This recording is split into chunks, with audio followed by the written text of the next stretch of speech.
Donald Trump and Emmanuel Macron have just wrapped up a crucial meeting that could reshape the global political landscape. Their discussions covered everything from Ukraine's future to economic trade agreements, and the world is already reacting. Stay with us as we break down the effects of this meeting on international relations, global peace, and who's supporting whom in these turbulent times.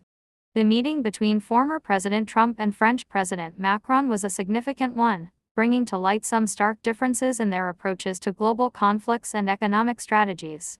As Ukraine continues to battle Russia, Trump's view of a swift ceasefire contrasts sharply with Macron's call for a long-term peace deal that ensures Ukraine's sovereignty. Trump's willingness to negotiate directly with Russian President Vladimir Putin sparked mixed reactions, with some seeing it as an opportunity to end the war quickly, while others feared it could lead to unfair concessions to Russia. Meanwhile, Macron stressed Europe's pivotal role in securing peace and stability in Ukraine. He believes that a peace agreement must be checked and verified, and he called for a more prominent European contribution to Ukraine's defense and peacekeeping efforts.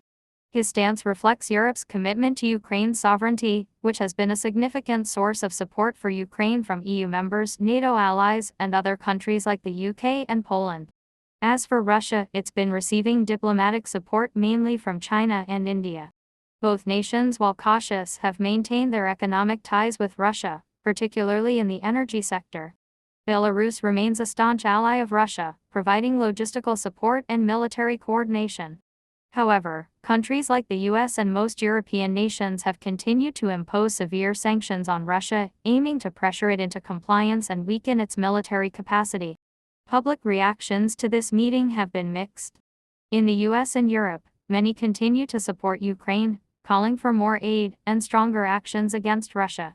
In Russia, the government's narrative is firmly framed around justifying the invasion, while some countries in the global south remain neutral, calling for peace and a diplomatic resolution. The implications of this meeting extend beyond the war in Ukraine. Trump's economic policies, particularly regarding Ukraine's natural resources, have stirred debate about the fairness of U.S. financial aid agreements.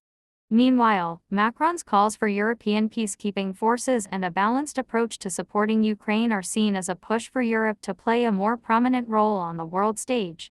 In conclusion, the Trump-Macron meeting has further polarized global perspectives on the Ukraine conflict, shaping the future of international alliances, economic policies, and diplomatic efforts. As nations choose sides, the world watches closely, and only time will tell how these shifting alliances will influence global peace and security. What do you think?